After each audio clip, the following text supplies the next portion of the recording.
Hello students, मैं महेंद्र सिंह। देखिए students, हमने लास्ट क्लास में बैंक चैप्टर को स्टार्ट कर रखा है। बैंक चैप्टर से रिलेटेड हम आपको 2 टॉपिक्स, केंद्रीय बैंक के कार्य और साख नियंत्रण की प्रक्रिया, ये 2 बातें, 2 टॉपिक आपको करवा चुके हैं ऑलरेडी। आज इस न्यू वीडियो के अंदर हम बैंक चैप्टर के next topic and last topic को कराएंगे, वाणिज्य बैंक की साख या उधार निर्माण प्रक्रिया। तो वाणिज्य बैंक की साख या उधार निर्माण प्रक्रिया का ये टॉपिक है, आपके लिए मोस्ट इंपॉर्टेंट टॉपिक है। आमतौर पर स्टूडेंट्स को यही टॉपिक जो है थोड़ा सा परेशान करता है। मैं यहां कोशिश करूंगा कि आपको ये टॉपिक डिटेल में अच्छी तरह से क्लियर कराऊं। मैं आपको पहले ही क्लियर कर दूं कि इस साख निर्माण से जुड़े टॉपिक पर आपका मल्टीपल चॉइस क्वेश्चन जरूर बनेगा। इस पर न्यूमेरिकल क्वेश्चन भी बनते हैं। तो न्यूमेरिकल क्वेश्चन की कैलकुलेशन का मेथड, साख निर्माण की पूरी प्रक्रिया आपको इस वीडियो के अंदर पूरी तरह से डिटेल में करवाई जाएगी। तो अपना फोकस रखिए, पूरी वीडियो देखिएगा। पूरी वीडियो के थ्रू आपके लिए ये टॉपिक बहुत आसान बन जाएगा। चलिए हम आपको बताते हैं कि साख निर्माण वाणिज्य बैंक का एक महत्वपूर्ण कार्य है। आपने पढ़ा, केंद्रीय बैंक साख कंट्रोल करता है, उधार को नियंत्रित करता है विभिन्न उपकरणों के द्वारा। लेकिन साख देता कौन है, उधार देता कौन है? वाणिज्य बैंक। वाणिज्य बैंकों का काम है उधार देना। ग्राहकों को, हम लोगों को जरूरतों के लिए साख देना, उधार देना वाणिज्य बैंक का काम है। तो सबसे बड़ी बात आपके दिमाग में रखिए कि वाणिज्य बैंक साख निर्माण करते हैं। ये वर्ड परेशान करता है। साख का मतलब यहां उधार से है, ऋण देने से है, जो वाणिज्य बैंक जरूरतमंद ग्राहकों को देते हैं। तो वाणिज्य बैंक की साख निर्माण प्रक्रिया का मीनिंग क्या है, मतलब क्या है? आप क्या सोचते कि ग्राहक बैंक आम लोगों को, ग्राहकों को कैसे उधार देता है? ये एक प्रक्रिया है और इतनी जबरदस्त प्रक्रिया है कि आपको हैरानगी होगी कि बैंकों के पास बहुत बड़ी शक्ति है जिससे वो अर्थव्यवस्था में साख निर्माण करते हैं।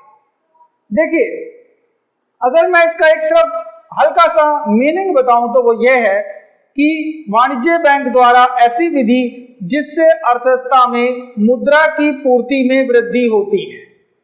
मुद्रा की पूर्ति का मतलब अर्थव्यवस्था में पैसे की मात्रा को बढ़ाना, अर्थव्यवस्था में पैसे की मात्रा ज्यादा करना, लोगों के हाथ में पैसा पहुंचाना।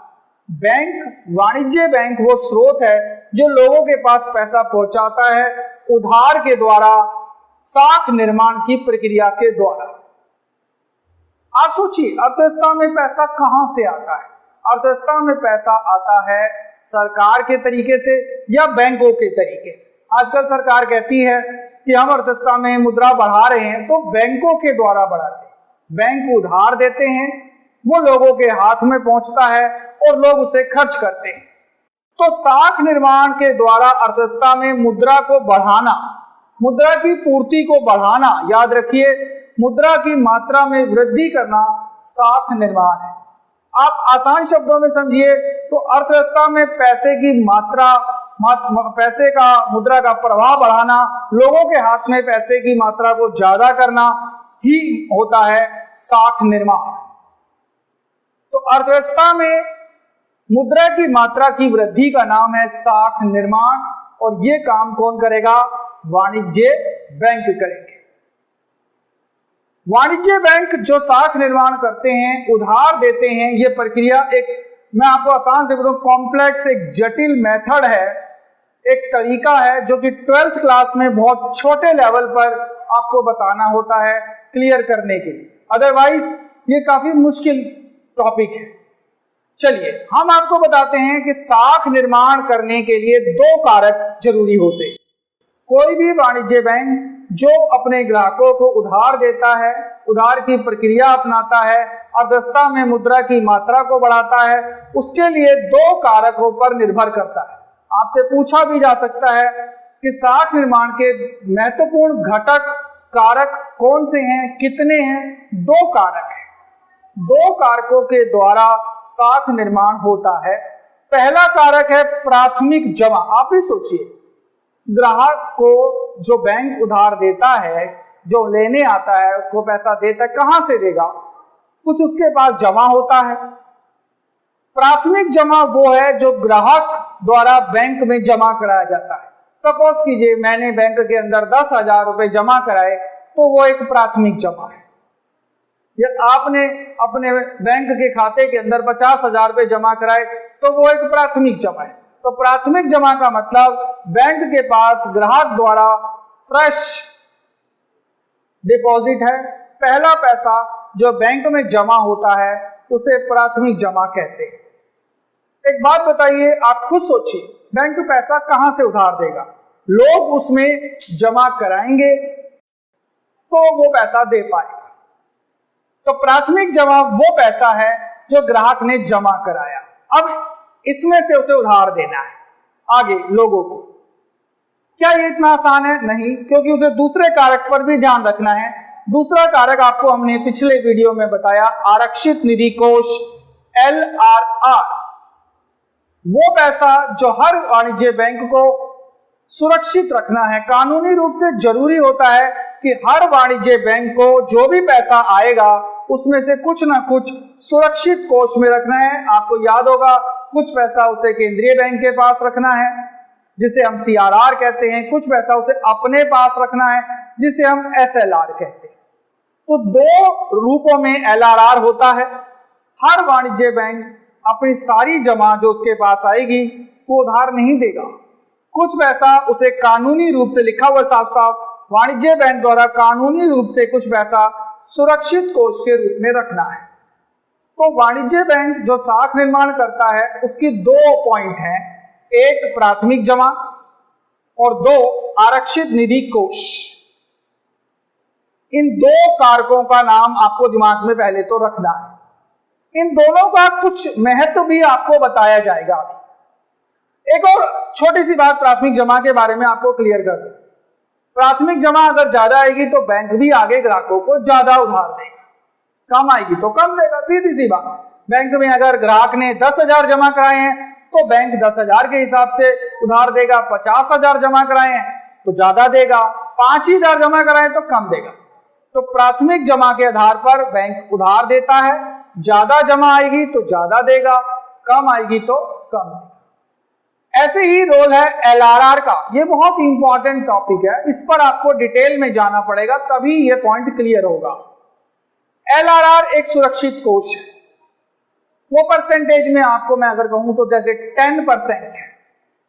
अब अगर 1,000 रुपया 10,000 रुपये अगर बैंक में आते हैं तो बैंक को 10% यानी कि 1,000 सुरक्षित रखना है, 9,000 का यूज करेगा।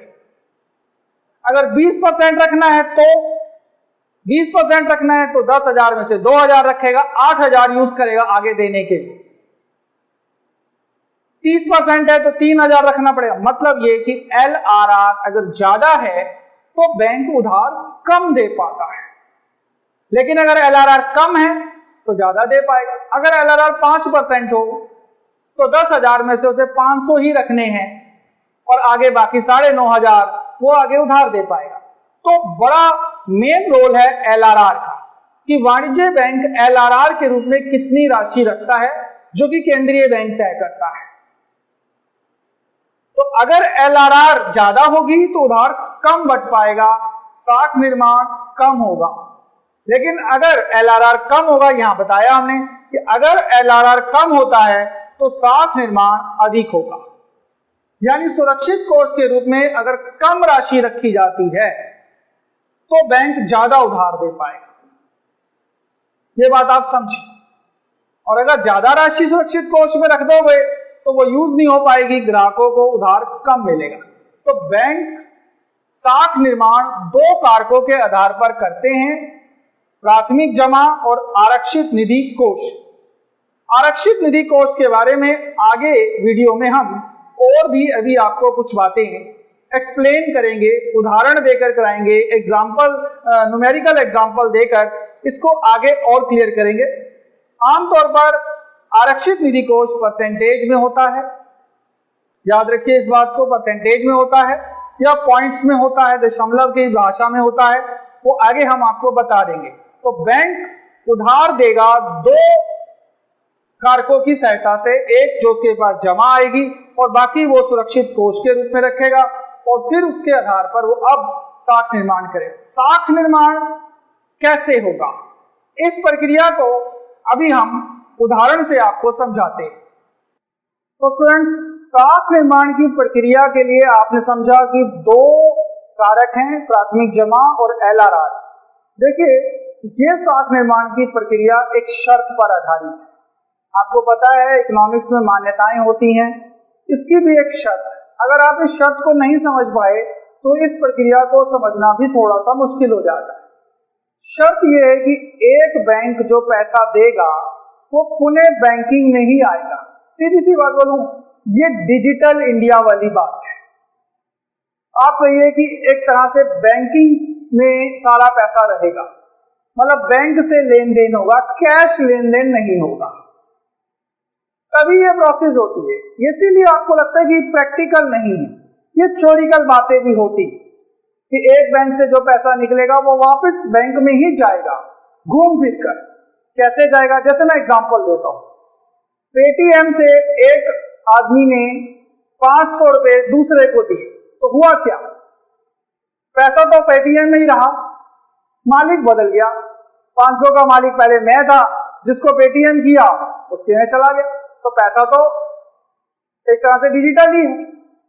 कुछ कुछ प्रक्रिया इसमें भी ऐसी है कि एक बैंक से जो पैसा निकलेगा वो वापस कहीं ना कहीं दोबारा से बैंकिंग में ही प्रवाहित होगा।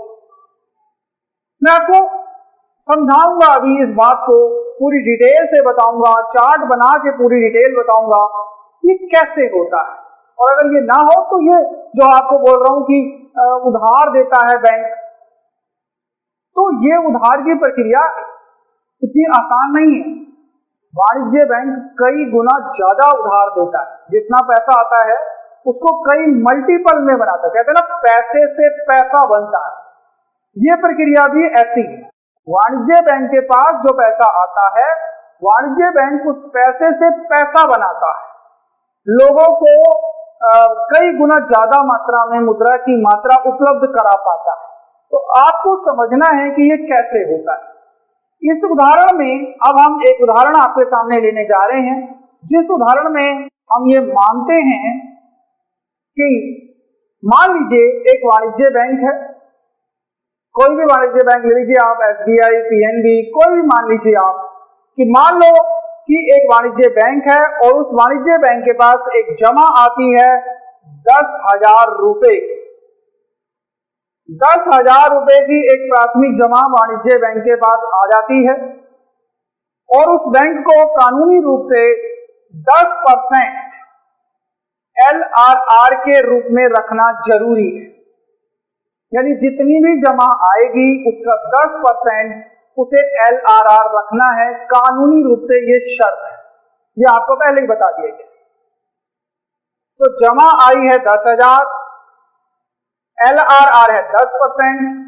हर वाणिज्य बैंक के लिए अब किस तरह से ये प्रक्रिया चलेगी, ये अब आप यहां पर डिटेल में समझिए कि इस 10,000 रुपए की जमा के आधार पर बैंक ग्राहकों को उधार देता है और आप हैरान होगे, समझोगे कि ये 10,000 ही नहीं, बैंक इससे कई गुना ज्यादा उधार दे पाएगा।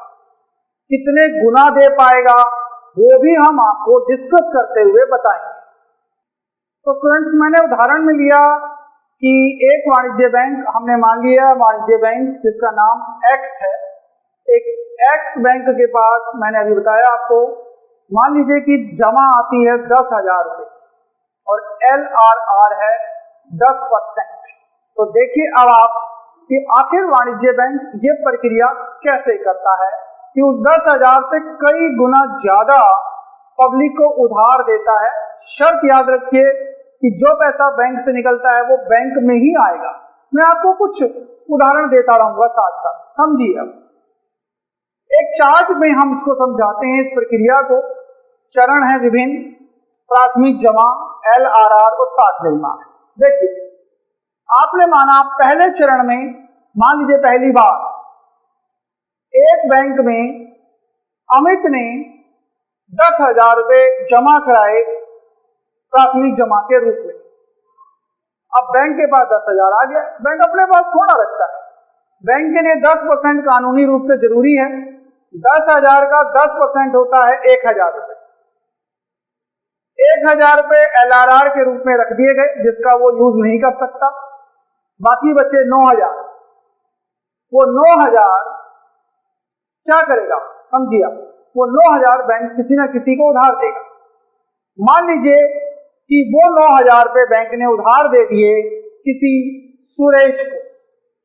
तो अमित ने जमा कराए थे 10,000, 1,000 बैंक ने रखे सुरक्षित कोष के रूप में, 9,000 उसने सुरेश को दे दिए। जो 9,000 दिए गए, हमेशा बैंक, मैंने बोला बैंक बैंकिंग में चलता है, वो 9,000 कैश नहीं देता है, वो उसे चेक के रूप में देता है। 9,000 रुपए का चेक देगा उसे। उस 9,000 की मान लो सुरेश ने किसी को भी पेमेंट करी तो वो चेक से ही जाएगी, और कहीं ना कहीं वो 9,000 चेक के रूप में किसी दूसरे बैंक में जमा हो जाए। दूसरे चरण में आप दूसरे बैंक में कहिए, कहने को कह सकते हो आप, वो 9,000 रुपए रहेंगे बैंक के अंदर। यानी एक बैंक से निकले 9,000 कहीं ना कहीं दूसरे चरण में दूसरे बैंक में वो जमा हो। यहां आप कह सकते हो सर वो 9,000 घर पे रख लेगा, किसी को कैश करा के दे देगा। नहीं, ये शर्त है, एक बैंक से निकला पैसा कहीं ना कहीं बैंकिंग में ही रहेगा। बैंकिंग क्रियाओं में बैंकिंग से ही लेना देना होगा, कैश नहीं होगा। तो 9,000 जो मिले उसको, सुरेश को, उसने कहीं किसी को भी पेमेंट करी। 9,000 लिए किस लिए थे, देने थे किसी को। उधार लिया क्यों, किसी ने जरूरतों के लिए लिया। जिसको 9,000 दिए वो बैंक में आ गए। तो यहां से लिखने 9,000 वापिस आ गए बैंक के अंदर, किसी दूसरे में समझ लीजिए या उसी में समझ लीजिए, वहां आ गए बैंक के अंदर। उस 9,000 का बैंक के पास नया एक जमा आ गया। मैं आपको यहां जानकारी के लिए बताऊंगा कि यह प्राथमिक जमा है जो बैंक ने नहीं बनाई थी, ग्राहक ने उसको दी। ये 9,000 बैंक ने बनाई, ये 9,000 बैंक ने बनाई।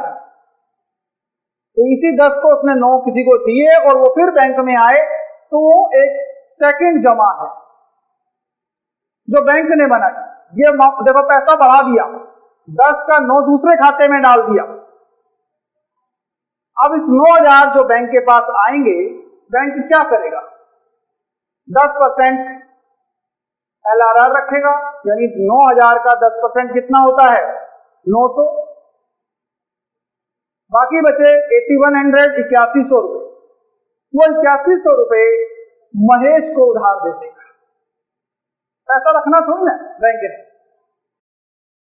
तो वो 9,000 में से जो 900 रखने के बाद 8100 रुपए बचे, वो महेश को चले गए एक उधार के रूप में। अब महेश को जो 8100 रुपए चेक के रूप में मिले, चेक में मिले, बैंकिंग में मिले, वो उस 8100 से किसी को पेमेंट करेगा, कहीं भी जाएगा। तो वो 8100 रुपए एज अ चेक कहीं ना कहीं किसी और चरण में देखा जाए बैंक के अंदर ही आ जाएगी। यानी बैंकिंग चल रही है, बैंकिंग का पैसा बैंकिंग में ही रहता है, यूज हो रहा है लेन देन में। जैसे मैंने एग्जांपल दिया, पेटीएम का पैसा पेटीएम में ही रहता है। तो यहां से 8100 रुपए निकलेंगे और वो कहीं तीसरे चरण में बैंक के अंदर आ जाएंगे। अब उस 8100 रुपए का बैंक क्या करेगा, 10% रखा है 810 रुपए, और बाकी 7290 7290 रुपए वो अब किसी अन्य व्यक्ति को, कोई भी आप नाम रखिए, डॉली को दे देता है सब बॉस कुछ। तो ये आगे इसी तरह से प्रोसेस कंटिन्यू, चौथे चरण में, पांचवें चरण में, और हम सारे नहीं करके दिखाते। इतनी देर तो आप हिसाब लगाने लगोगे तो पेपर ही सॉल्व नहीं हो सकता। तो इसके लिए एक शॉर्ट फॉर्म यूज होती है, अभी हम आपको बताते हैं तो कुल मिला के फिर से रिपीटली बताते हुए 10,000 बैंक में आए, 10% रखे, 9,000 उधार दिए जो किसी रूप में वापस बैंक में आए, उसमें से फिर 10% रखे 900 रुपए, 8100 रुपए किसी को दे दिए फिर से उधार, वो 8100 रुपए अगले चरण में फिर बैंक में ही आएंगे, बैंकिंग से चल रहा पैसा, और उसमें से 810 रुपए रखकर फिर 7290 रुपए एक नया ऋण बन गया। और ये प्रोसेस निरंतर चलती है।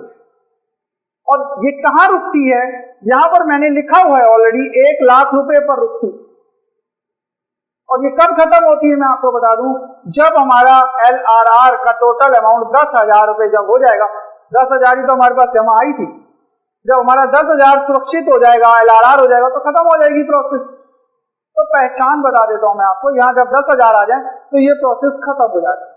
लेकिन सवाल अभी आपके मन में है कि ये 1 लाख कैसे हुआ, क्या हम सारी कैलकुलेशन करने बैठ जाएं? मैं आपको स्टूडेंट्स को नॉलेज दे देता हूं, हमें 2 या 3 कैलकुलेशन ही करनी है, लेकिन इस बार के मल्टीपल चॉइस क्वेश्चन के हिसाब से वो भी नहीं करनी आप, हो सकता है लेकिन आपको दे दे, बनाकर दे दे, कोई पॉसिबिलिटी कुछ भी हो सकती है। चलिए अब सवाल ये है कि ये प्रोसेस अगर कंटिन्यू है और ये 1 लाख रुपए यहां आया है, तो ये कैसे आया है? ये क्लियर है कि यहां 10,000 आएगा जो ये स्टार्टिंग का होता है, ये मैं आपको क्लियर कर देना चाहूंगा कि ये जो प्राथमिक जमा के रूप में 10,000 हैं वो यहां पर खत्म होंगे, यानी यहां का अमाउंट तो हमेशा वही रहेगा जो प्राथमिक जमा का। अब सवाल है कि 1 लाख रुपए कैसे हुए, तो उसके लिए मैं आपको जानकारी दूंगा। एक टॉपिक, एक कंटेंट हम समझते हैं जिसका नाम है मुद्रा गुणक।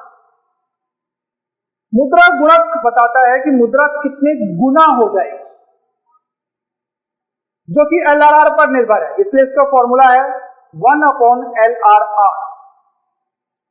अब हमने LRR कितनी ली है, 10%, तो 1/LRR 1/10 इंटू 100 परसेंटेज का लगाया मैंने। अगर परसेंटेज में ना दिया हो तो 100 नहीं लगाना, अगर परसेंटेज में है तो आपको 100 लगाना है। तो 1/10 इंटू 100, 10 गुना, 10 गुना, 10 गुना हो जाता है।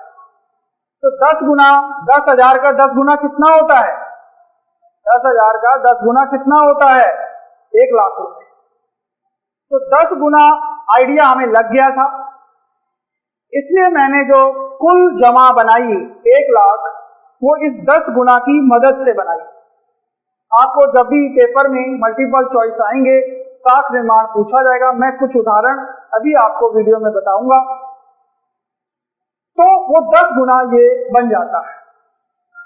अब हमारे पास साख निर्माण का फॉर्मूला इसी से काम करता है।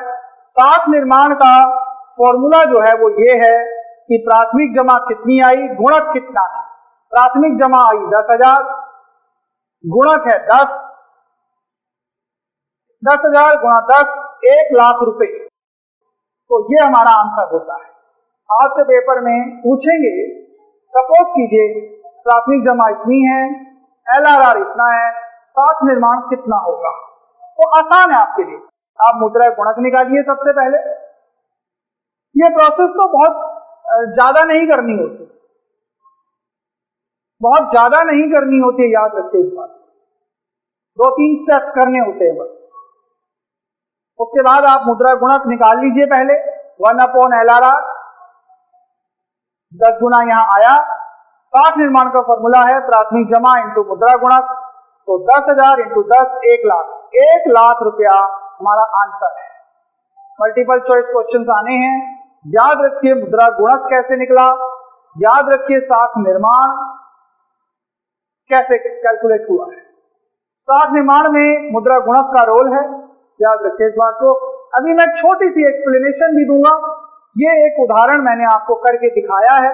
ऐसे ही उदाहरण आपको पेपर्स में आते थे पहले, इस बार मल्टीपल चॉइस है, तो इसका यूज कैसे करना है आइडिया आपको थोड़ा सा यहाँ पर डिटेल में बताया है। कुछ और छोटी सी चीज अभी मैं आपको बताने जा रहा हूं। देखिए स्टूडेंट्स, मैं अब आपको मुद्रा गुणक, साख निर्माण, इसके बारे में कुछ छोटी छोटी बातें डिटेल में बताता हूं, क्योंकि मल्टीपल चॉइस क्वेश्चन में इसका बहुत यूज है। मुद्रा गुणक डिपेंड करता है LRR पर। यानी कि मैं आपसे कहूं तो मुद्रा गुणक व LRR आपस में संबंधित है। किस तरीके से, आप समझिए कि LRR और मुद्रा गुणक कैसे चलता है आपस में। मैंने अभी भी आपको मुद्रा गुणक के लिए फॉर्मूला बताया 1/LRR। अगर LRR अभी हमने उदाहरण में ली थी 10% है, तो आपने मुद्रा गुणक निकाला 1/10 × 100 इक्वल्स टू 10 गुना। अगर LRR बढ़ा दी जाए 20%, तो आप देखिए 1/20 × 100 ये आएगा 5 गुना। देखिए आप, जैसे ही LRR को बढ़ाया गया, सुरक्षित कोष ज्यादा रखा गया, मुद्रा गुणक 10 गुना की जगह कितना हो गया, 5 गुना। यही बात मैंने समझाई थी। अगर ज्यादा सुरक्षित कोष रखा जाएगा तो बैंक की उधार देने की क्षमता पर प्रभाव पड़ेगा। आगे देखिए, अगर LRR 5% कर दिया जाए, कम कर दिया जाए, तो 1/5 × 10 100 ये आता है 20 गुना। तो कुल मिलाकर ये हमें पता चलता है कि आपका LRR व मुद्रा गुणक में विपरीत संबंध है। ये आपको संबंध दिमाग में रखना है कि LRR और मुद्रा गुणक में विपरीत संबंध है कि अगर LRR बढ़ती है तो मुद्रा गुणक कम हो जाता है, लेकिन अगर LRR घटती है तो मुद्रा गुणक ज्यादा हो जाता है। मुद्रा गुणक के आधार पर ही उधार दिया जाता है। अब दिमाग की बात यह है कि अगर मुद्रा गुणक बढ़ता है तो उधार ज्यादा होता है, मुद्रा गुणक कम होता है तो उधार भी कम होता है। देखो, अभी मैंने आपको बताया कि मुद्रा गुणक और LRR में विपरीत संबंध है कि अगर LRR कम है तो मुद्रा गुणक ज्यादा है, ठीक, और अगर LRR ज्यादा है तो मुद्रा गुणक कम आएगा। विपरीत रिश्ता बताया गया आपको। लेकिन LRR या कहिए कि मुद्रा गुणक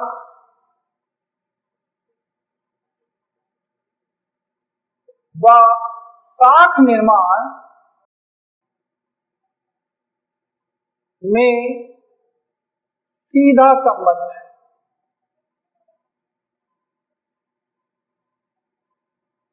जैसे अभी अभी आपने कहा कि अगर मुद्रा गुणक 10 है तो साख निर्माण 10 गुना होता है।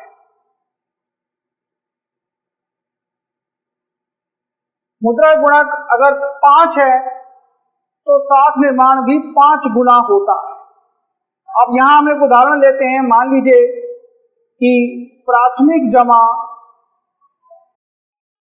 5000 है, तो उस स्थिति में अगर 10 गुना है तो 5000 × 10 करेंगे तो 50,000 रुपये साख निर्माण आएगा। और अगर 5000 को 5 से करते हैं तो 25,000 आएगा। तो यहां एक बात क्लियर होती है कि मुद्रा गुणक और साख के बीच में सीधा संबंध है। गुणक अगर बड़ा होगा उधार भी ज्यादा दिया जाएगा, गुणक अगर छोटा होगा तो उधार भी कम दिया जाएगा।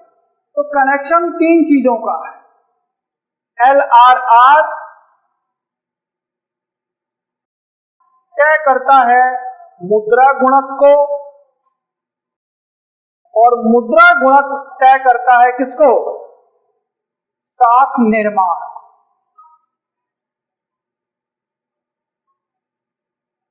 LRR और मुद्रा गुणक में विपरीत संबंध है, जबकि मुद्रा गुणक और साख निर्माण में सीधा संबंध है। इनके बारे में बहुत से न्यूमेरिकल पोर्शन होंगे, क्वेश्चंस होंगे। अभी अभी मैंने साख निर्माण की आपको एक प्रक्रिया का उदाहरण कराया है। एक उदाहरण मैं अभी आपको और करवाता हूं। देखिए स्टूडेंट, मैं अब आपको एक उदाहरण के द्वारा जो अभी मैंने साख निर्माण की प्रक्रिया, मुद्रा गुणक, LRR, इन सब चीजों के बारे में बताया, एक और उदाहरण के द्वारा आपको यहाँ पर इसे और ज्यादा क्लैरिफाई करता हूं, समझाता हूं। देखिए, इस उदाहरण में मैंने माना कि प्राथमिक जमा 40,000 रुपए, 40,000 रुपए की प्राथमिक जमा बैंक के पास आई, SBI के पास मान लीजिए कि 40,000 रुपए आए। बैंक के लिए LRR जो दिया गया RBI द्वारा वो 20% है, तो 20% उसका सुरक्षित कोष उसको रखना है। 40,000 रुपए की जमा आई है। तो अब मैंने पहले तो करा हुआ दिखाया था आपको, अब मैं आपके सामने कर रहा हूं। मान लीजिए अब चरण नंबर 1 के हिसाब से जब बैंक के पास 40,000 रुपए आते हैं तो 40,000 का 20%, 40,000 का 20% कितना होता है? 8,000।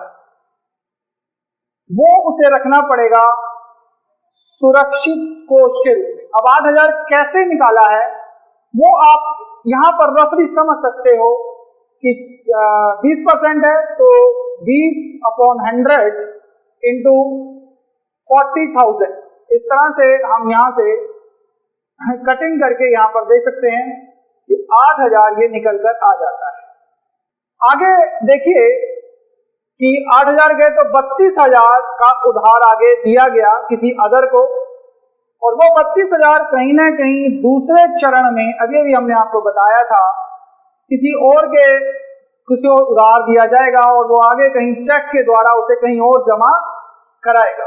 तो 32,000 बैंक में फिर से आ जाएंगे, और 32,000 रुपए का अगर हम 20% निकालें,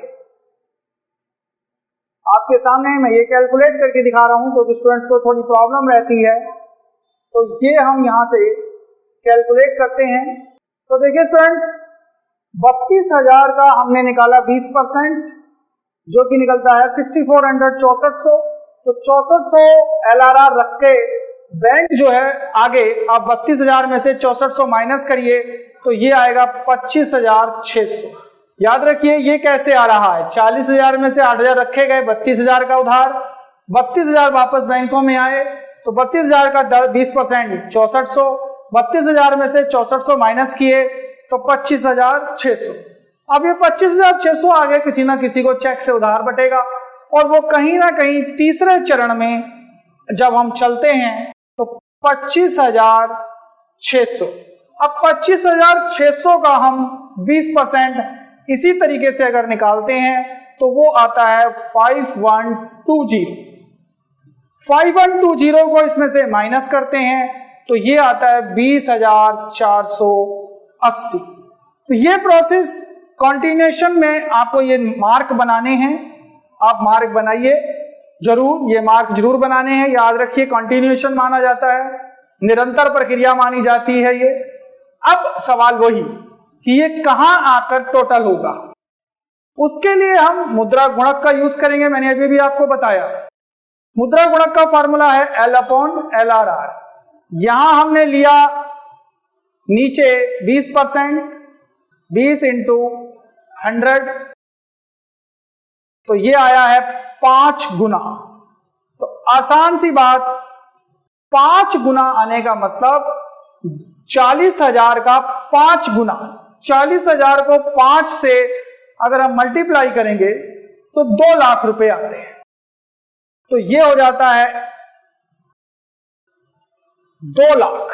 आप यहां कैलकुलेट करके देख लीजिए कि प्राथमिक जमा है 40,000 इंटू मुद्रा गुणक है 5, आपका टोटल बैठता है 2 लाख रुपए। तो यहां यह बात समझ में आती है कि बैंक के पास एक 40,000 रुपए अगर आए तो बैंकिंग प्रक्रिया, एक बैंक नहीं, सारे बैंक मिलकर उस पैसे को घुमाते हैं और 40,000 से वो टोटल 2 लाख का ऋण 5 गुना ज्यादा पैसा फैलाते हैं। पिछले उदाहरण में आपने माना 10 गुना फैला देते हैं क्योंकि वहां LRR 10%, यहां LRR 20% है, तो 5 गुना का आया निकलकर। तो देखिए साख निर्माण क्या है, पैसे की मात्रा को फैलाना। परिभाषा यही थी कि वाणिज्य बैंक जिस विधि से अर्थव्यवस्था में मुद्रा की मात्रा को बढ़ाता है, फैलाता है, वो मुद्रा की साख निर्माण प्रक्रिया है। वाणिज्य बैंक साख निर्माण करता है और पैसे की मात्रा को, मुद्रा की पूर्ति को अर्थव्यवस्था में बढ़ाता है अपनी शक्ति के द्वारा। और वो शक्ति की प्रोसेस यहां करके दिखाई कि 40,000 आए, 2 लाख उसने बना दी। पैसे से पैसा बनाना जिसे कहते हैं वो ये बैंक करता है। फ्री में नहीं बैठा बैंक इसी तरह से अपनी प्रक्रिया करता है और पैसे से पैसे बनाते हुए कई गुना ज्यादा मात्रा में उधार बांटता है। आप इस प्रक्रिया को अच्छी तरह समझिए और इसी से जुड़े हुए विभिन्न क्वेश्चनों को करके देखिए, सॉल्व करिए, तब यह आपको प्रोसेस इजी हो जाएगी।